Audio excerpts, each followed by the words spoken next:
Graham. It is being recorded, y'all. I just want to welcome you to our program, but before we get started, I do want to hold some space for our one of our new co-chairs, Hina Jolin here. So Hina, share a few words. Hi, everybody. Thank you so much for joining. And I don't want to take too much time because this is definitely Rachel's night, and she's done an incredible job with the artistry, the work that she's done for the town, and the banners I'm sure everybody has seen up and down Mass Ave. So don't want to take too much time, but I am one of two co-chairs for the Arlington Human Rights Commission, and we just got appointed last month. So we are going to hopefully have some great stuff to do this year, and we're hoping the community gets involved. So I won't take up too much time, but Crystal, have at it. You take over. So as you all may have noticed, we are in a meeting style because we really wanted you to be able to, talk to Rachel about her work. But of course, in that space, we want to make sure that we are respectful, just like we ask everyone in front of every virtual event that we do. We ask everyone to be respectful in this space as we hold, as we make sure that we value each other's thoughts and ideas and everything like that. For folks who may not know the history of our Black History Month programming, it kind of really started in a big way last year, where we had an artist, Joey James. You all may have met him before in our Meet the Artist last year, but we put banners up for the first time along Broadway there in Arlington, from Broadway Square up through Town Hall, and it was very well received, and it gave our community a visual representation of the folks that live here, and highlighting and elevating those voices. And so we really wanted to continue that work and push it even further with a theme, fighting for social justice. And we had a tremendous collaboration with the Commission for Arts and Culture. I see Cecily is on the call here today. And they really worked with us to do a call for artists. And Rachel Domond, who we are talking to today, it just happens to be the one that we chose, and she's from East Arlington, and folks may know her and her family from town. So we're so excited to have her here tonight.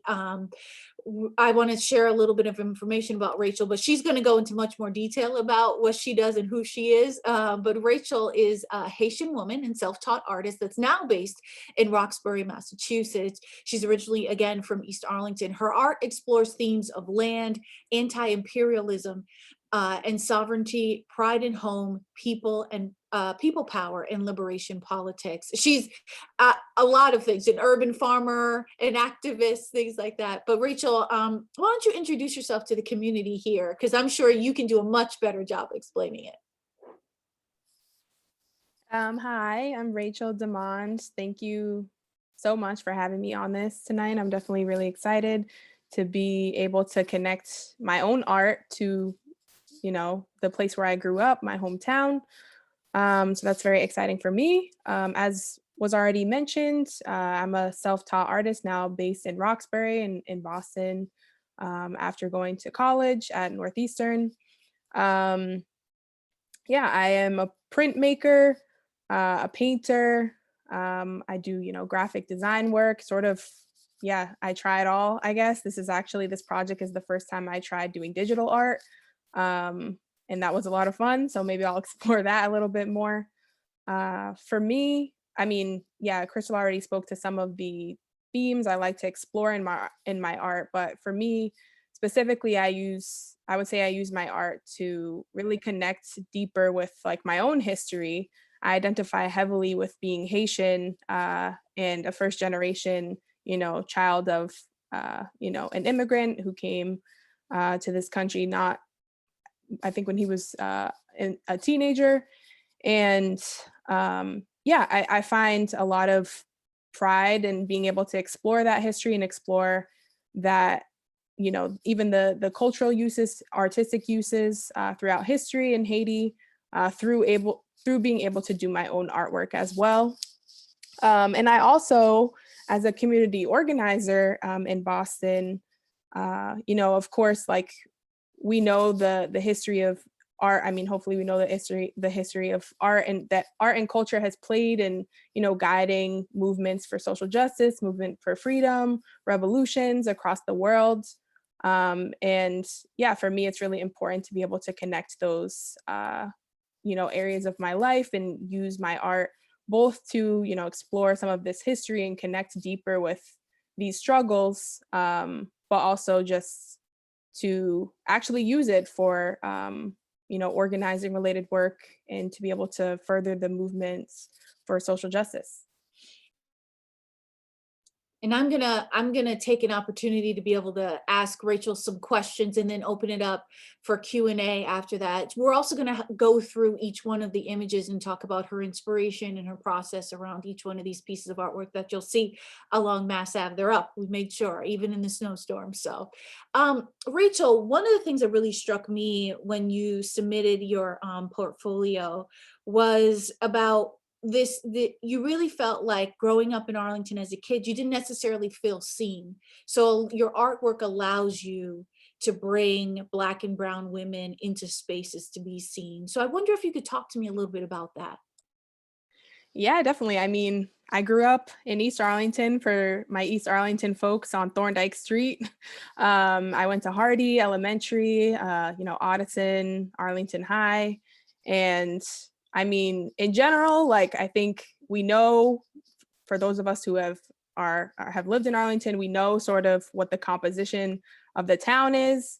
And for me, I think, I didn't often like learn the history of my own culture, of Haitian culture, of Black people in general. And I think the way that we're taught public education, or education just in general in this country, is generally does not favor that theme anyway. So for me, I mean, like, in my art, definitely, and just I feel like in all facets of my life, I really strive to uplift the role that Black women specifically have played throughout history, because when you look beyond the surface, look a little bit deeper into some of this, like movements for freedom, but even just in general, you often see like how necessary and important the role of Black women has been, and women of color, I mean women in general, but particularly for me, I know that because like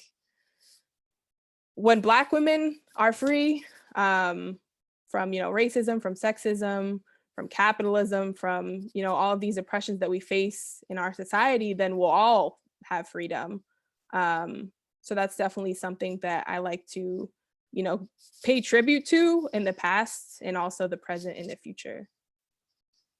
What drew you to art? Because I know you, in reading your information, your bio, you like oil and canvas, but what drew you specifically to art as a medium for that type of expression?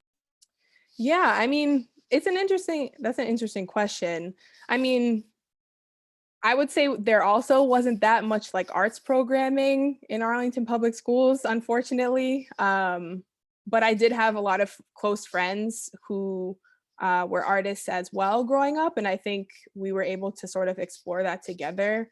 I remember there was one course like in high school, I think like my junior or senior year, when I was really able to spend time and energy in doing that during school. And I think, like we see all of the posters and, the past photographs and video footage and archives and historical records that just document the role that art has played throughout history. And I think for me, seeing beautiful imagery of like the space that I call home, although I've never been able to go there, is really, something that allows me to connect with it a little bit deeper and also express myself in that connection.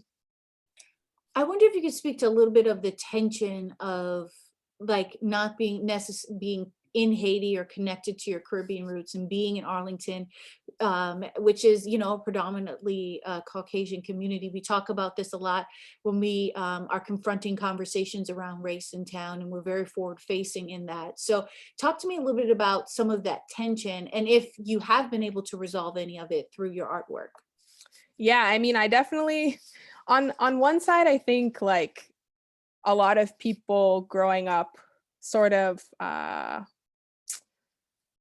speak down about Haitians and sort of like would make fun of me sometimes for being Haitian. And I would say like it's not an identity that I was able to fully feel connected with until I was, you know, probably late in high school, going into college. So yeah, I mean, I think there's also sometimes like imposter syndrome, you know, because like I haven't actually been able to ever set foot in Haiti because, you know, yeah, I think there's a lot of barriers to being able to do that. And I think especially right now, there's actually just like a revolutionary situation happening in Haiti, which I encourage folks to check out if you aren't aware of what's happening. But yeah, I found actually like a lot of peace in a way, and being able to like, you know, study some of this and feel more connected to actually like bringing it to life in my own way. So I'm going to go ahead and share my screen, and we're going to put up some of the images so you can go through that. If you guys are a little bit startled by the full screen piece, you can put, there's an option in Zoom to minimize the full screen so that you can still see. It's like a side-by-side image. So I'm going to go ahead and share my screen now.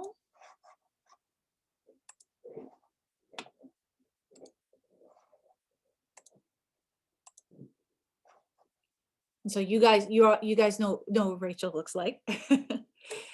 And so this first image here, why don't you, I see when I went and looked it up, you know, this is a brief description. These are all found on our website at arlingtonhumanrights.org. I see one typo in here, so for all the grammar pants, don't at me. I apologize for that on the slide. But Rich, I wonder if you could talk to me about this particular image and this particular figure and in creating it.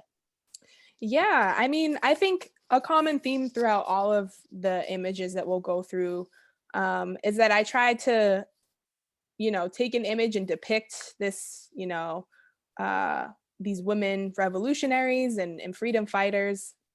It situates them somewhat in a context of their own in a way. So, I mean, those are the mountains of Haiti.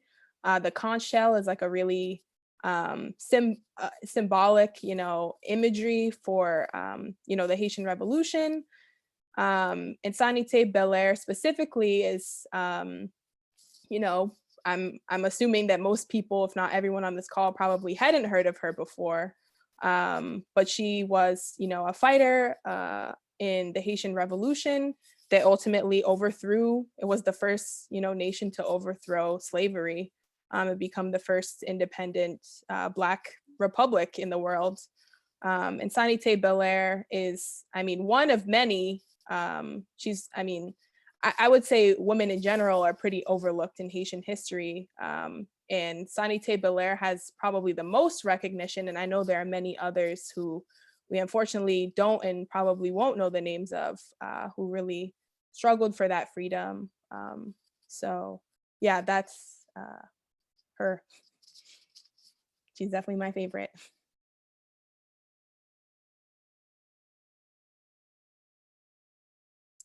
Do you want me to just, I don't know if you were asking specific questions, or I can just go. Oh, you're on mute if you're. Yes, I'm sorry. So Marsha P Johnson. So I don't know if folks have really ever had ever heard of her and her role I know her from studying about the Stonewall riots, but and that protest movement. But talk to me about this, because this is one of my favorites, especially the colors.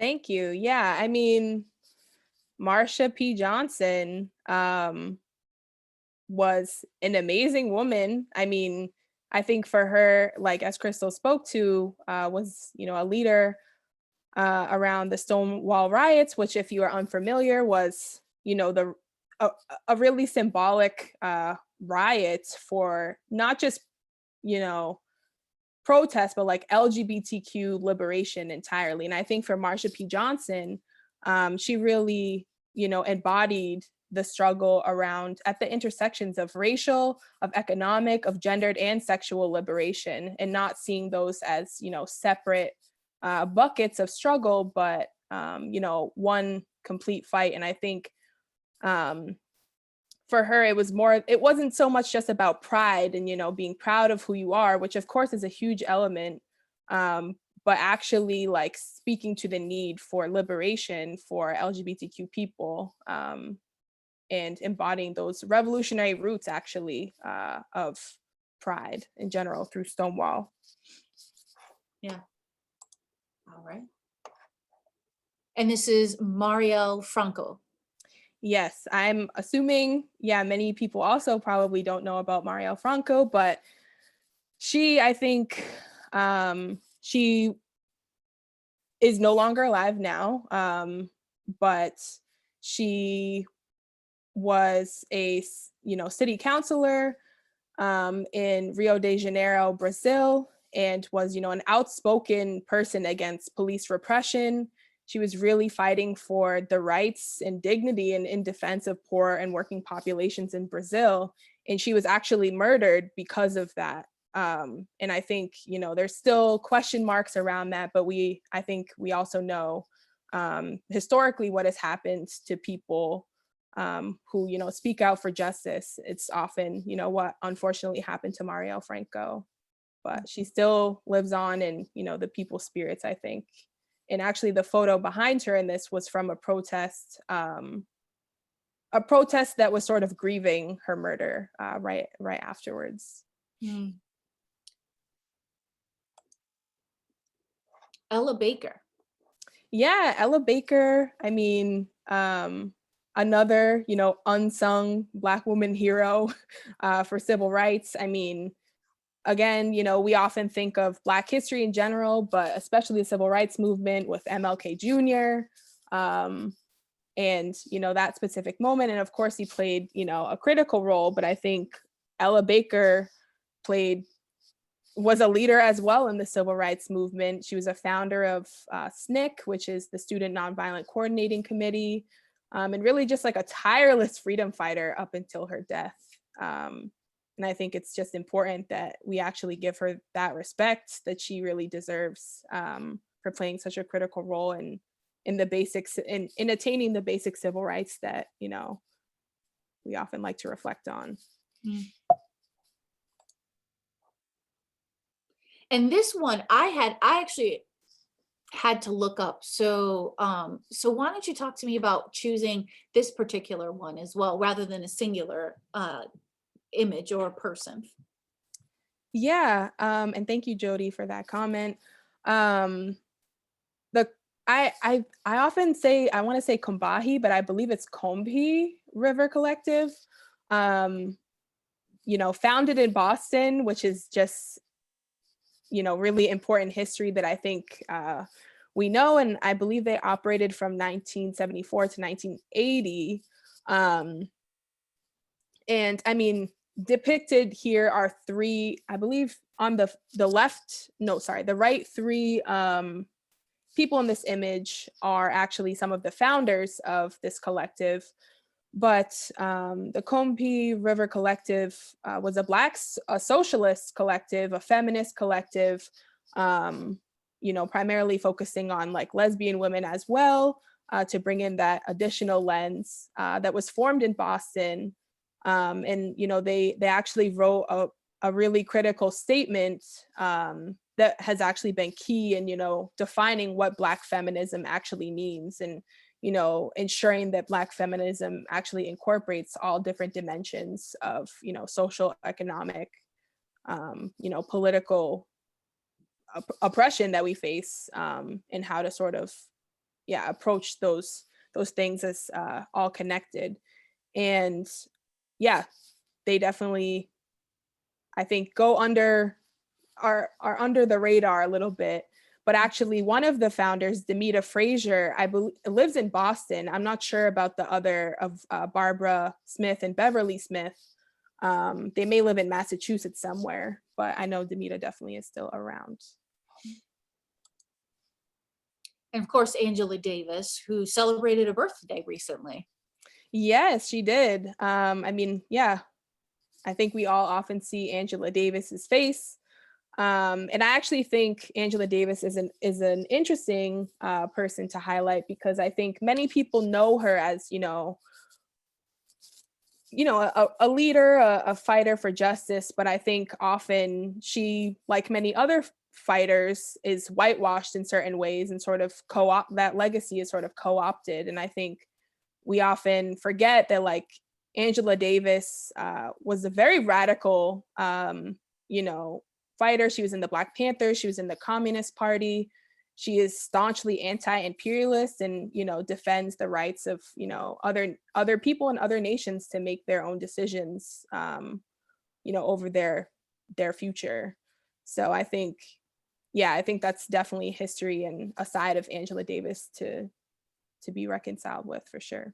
Hmm. So I'm going to stop sharing now. So was there a particular process that you used in choosing the colors specifically for each one? For the colors, I would say no, but I think more so I tried, like, as I sort of mentioned, I tried to situate all of these women in, what I consider to be something like their context, or things that speak to, what they tried to highlight, I guess, as well. So, I mean, for Angela Davis, like, having the city backdrop, because she was really organizing in that way. So, yeah. You had mentioned that you normally don't always do digital art. What was the biggest challenge in creating these and knowing that they would be, blown up and on poles in town? Yeah. I would say I do have text on them, so I think making sure, like, that is actually able to be read from afar, because I think those are quotes of the women who, even, I mean, beyond the fact that, like, I think some of these folks, like, people might not actually know about, but for instance, Angela Davis, like, the quote is one that I think is often not heard by her, but it's definitely important, I think, to highlight. But yeah, overall, I think it was a fun experience trying out a new art form, for sure. So I'm glad I was able to do that. What do you hope people take away, like when they see your art, down Mass Ave? What do you hope they take away from it? Yeah, I think I don't think they're like, I don't expect people to take, all of the history away from these specific images, but I hope that it's able to, start a conversation, or start, people looking into these people who they might not know, and actually diving into some of that radical history, and specifically of these contributions that Black women have always made, in various struggles, and going beyond, the basic representations of Black History Month that we often see, which I think are often men, but often the same figures, like, over and over again, like MLK and Malcolm X, and again, like, phenomenal contributions, but there's so much more complexity than just that.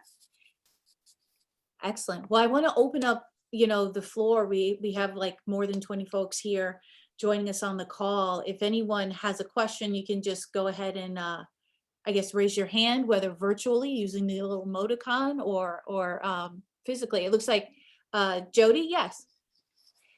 Hi. So I have a kind of a strange question, but you look sort of young-ish, and so I'm just going to put this out there to you. I'm with Rajiv down below. We're on the diversity council of Addison, of the middle school here, and in this crazy pandemic year, with half the kids going to school and half not going to school, we are trying to find some ways to celebrate diversity that are different, and that are not boring, and that are maybe not on Zoom, although that seems impossible. And I guess from the perspective of someone like your age, what might have been interesting to you when you were in middle school? Because of course, what we think, sorry, I'll stop talking in 1 second. What we think as, 40, 50-year-old parents is really different than our 14-year-olds who, have the eye roll for just about everything. That's true. Yeah, that's a tough question because I know like when I was 14 or 15, I really did not care about anything. Yeah. Yeah, Um, yeah, I mean, I think like personally, what I would have liked, and not that this would necessarily translate to all of the youth of Arlington public schools, but actually like going out and having experiences, I think was like really is something that I really would have maybe liked more, and particularly around art and culture as a way to, represent not only like diversity in mediums and representations, but also like histories and stories as well. I don't know if that's like, I feel like yeah, that's that's sort of like great. a non-answer, but No, that's okay. That's great. I mean, I kind of put you on the spot. It was a little bit of a hard question, but thank you. That's great. Appreciate yeah. it. Can I ask a question about some of your artistic choices? So I'm really fascinated by the way you drew the personages, but they're in front of photos of real places or pictures of real places. What was the thinking? Why did you make that choice? And they're almost, the personages are almost caricatured. How did you decide? Like a caricature, you usually emphasize something. Like, how did you make? I want to know all about your choices. Is what I'm asking. And Rebecca, I think you were Does that choppy. make any sense? Yes, yeah, your signal's a little choppy. But I think the question, Rachel, was how did you make the choices? Sorry. Yeah, no, that's okay. The internet can be trifling sometimes. Like how did you make the choices that you did in terms of the backgrounds and creating the stylized images, the I guess cartoonized images kind of. Yeah, I mean, the cartoonized images were all based on real photos of people, but for me, I wanted to situate people behind like, and sort of like, I think the contrast allows them to pop out a little bit more in the context of like their landscape. But yeah, generally, yeah, I don't know if that answers the question.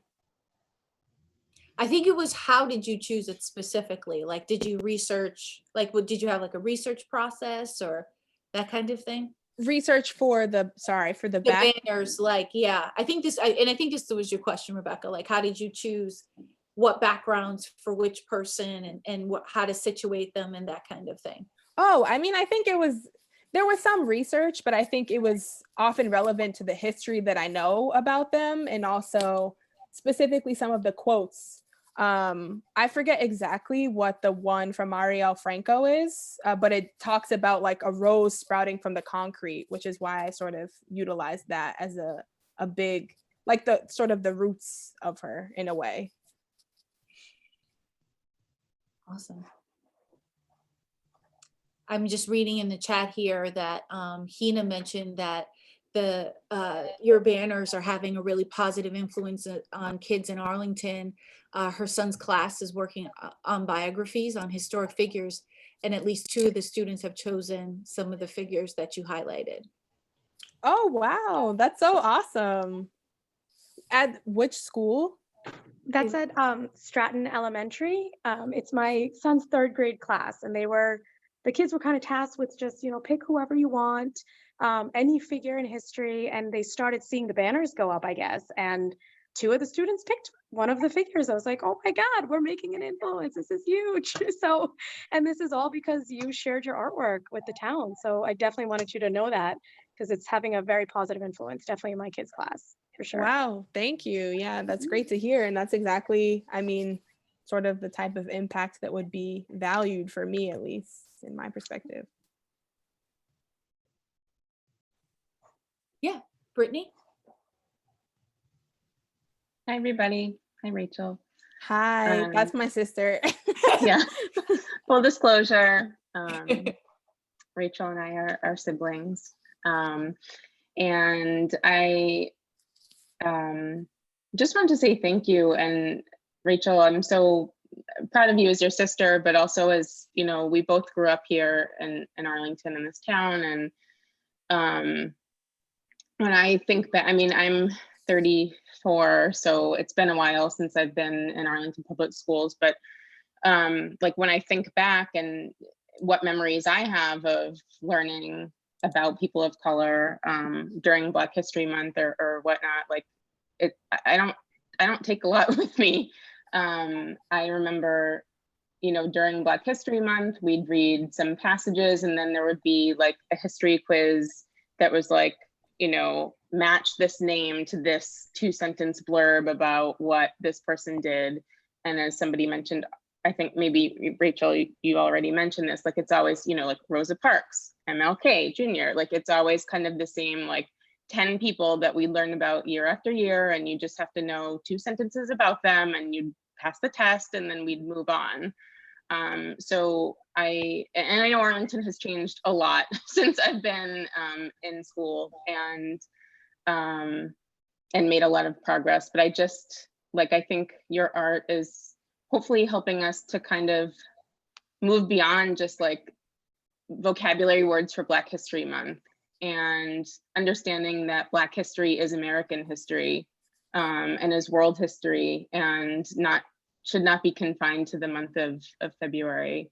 I remember I went to Audison, like we watched Roots and it was just put on and then the class would end.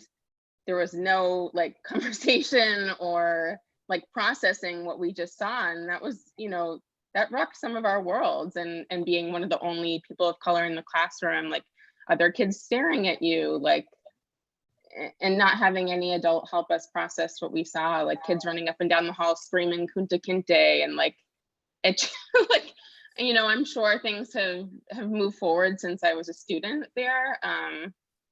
But I just think like I'm so proud to see your banners, and I imagine families walking down Mass Ave in East Arlington and saying like, oh, I don't know who that person is. And we all have access, you know, many of us have access to technology now, like do a quick Google search on your phone while you're on a walk and learn a little bit, right? Like expand your knowledge base just a little bit. So I'm proud of you because you're my sister, but also I'm really happy to see Black artists and activists being engaged by the town to do the work for the town.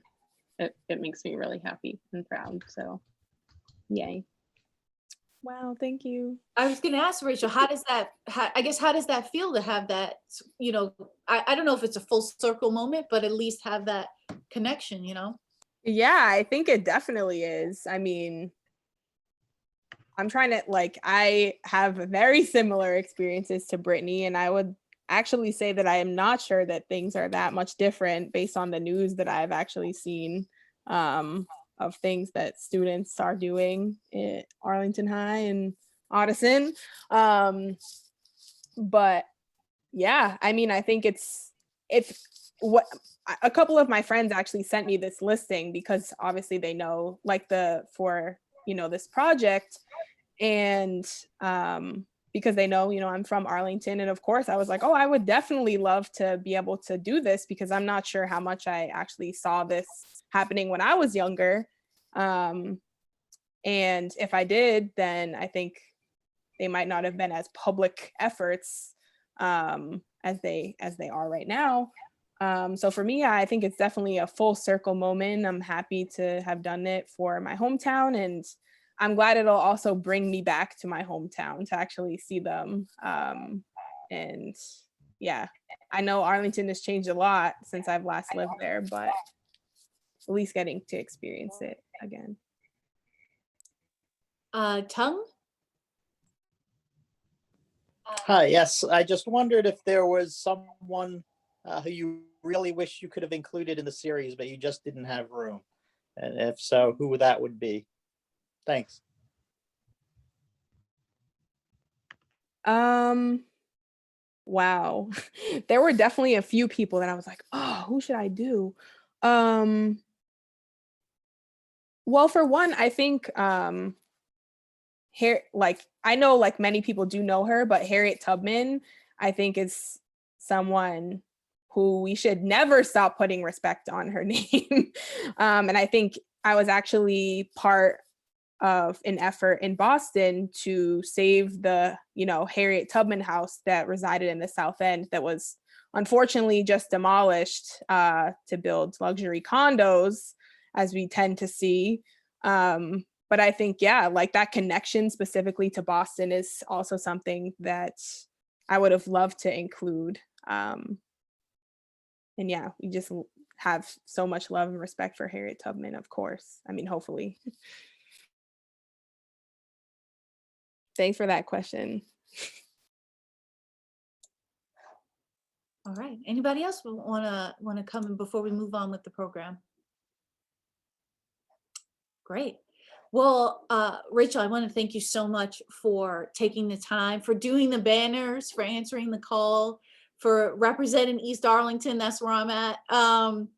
And I just think you're just so talented, and we're just so excited to have this as part of something that goes up every single Black History Month, along Mass Ave for as long as they last, as long as and we're just so appreciative of your work. And I didn't know, before we sort of wrap up the Q&A or anything, if there was any, I don't know, message or words or what you want folks to keep in mind when they're looking at your work as they walk or drive down Mass Ave. Yeah, thank you. And thank you all for coming out to this talk. This is definitely a first for me. So very exciting.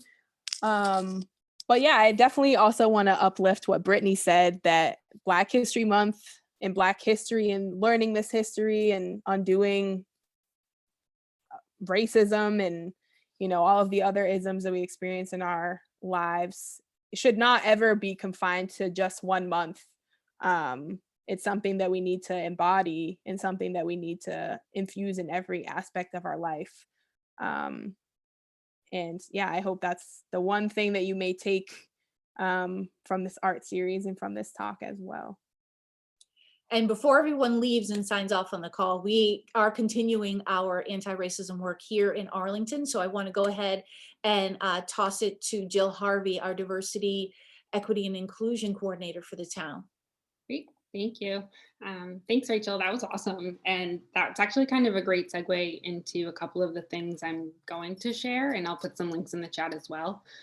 So my office, the Robbins Library, and the Commission for Arts and Culture are actually working on programming for an archive that will be launching soon that's really purpose to capture the voices of people of color in Arlington. So that digital archive is called Elevating Arlington's Voices of Color. And let me put this one in the chat before I forget. But that project is kicking off actually tomorrow. We've got a writing workshop to help folks start to craft their own narratives. So anything can be put into this archive. It can be written stories, photographs, drawings, poetry, you name it. It's acceptable, and it's a space for us to start to curate some of those memories, past and present, and maybe hopes for the future of folks of color in town. So in addition to that writing workshop, we also have Charles Coe doing an artist talk on the 27th. And that will be followed up by a workshop with him for people of color the first week of March on the 6th. So all of those links are available in that chat, and some more information will be coming out around those. But that project's going to be ongoing. So it's an archive, it's not going to end. So we're going to be continuously looking for opportunities to bring in more artists who can, share their stories, inspire and encourage others to contribute. In addition to that, I've been also working on some of the programming for the Town Read. So I'm going to put that in the chat as well, because there's tons of programming around the month of March. So the Town Read this year is Why Are All the Black Kids Sitting in the Cafeteria Together? So with that, Dr. Beverly Daniel Tatum will be giving a talk for the town on March 21st. In addition to that, there's a playback story with True Story Theater. I'm hosting a conversation with Margaret Thomas, the METCO director, to get a better understanding of, how everyone belongs or doesn't belong in town. The Rainbow Commission is collaborating and bringing Speak at Boston to do a panel on intersecting queer identities. We've also got some Black Joy coming through with Tim Hall, who is a jazz artist and spoken word artist. So that'll be, I believe, Sunday, March 28th. But there's also lots of programming for children and teens and families and book discussions as well. And the Human Rights Commission is going to be co-sponsoring a deeper conversation on what can we do and how to have meaningful conversations. And that will be with Joanna Chen, who is out of YW Boston. So on both those links, you'll find all of the links to register for these events, but that's just, we're going month by month. I'm working out the planning for April events as well. So there's a lot going on, and we're consistently trying to provide opportunities for the community to get involved and get educated and also give back. So I think that was a mouthful. We're working. Yeah, Jill is probably one of the hardest working women I know. So people fear it in town, I know. So thank you so much, Jill. And the links are in those chats, so make sure you check on that. And one last thing before I let you guys go, I want to go ahead and share my screen, because our next Black History Month, event will be on the 22nd, and in collaboration with the Arlington High School Inclusion and Diversity group, they've invited students of the high school and others to submit a reading in observance of Black History Month. That's going to be aired as part of a community program on February 22nd. From 6 to 7 p.m. So you can register to watch that. The young folks are super busy at work putting together these pieces from a selected list that we have encouraged them to use. So it should be a really powerful program. So that is next on our Black History Month series. And with that, I want to thank you so much for your time this evening. This will be recorded and put on our YouTube site, which is Arlington Human Rights. That's our YouTube channel. And please check back for other events at arlingtonhumanrights.org. And to register again for any other events, you can go on the town's website, arlingtonma.gov. So for that, thank you and good night. Rachel, thank you so much for your work. We're going to be enjoying it for some time to come. Thank you so much for having me. Have a good night. Yeah.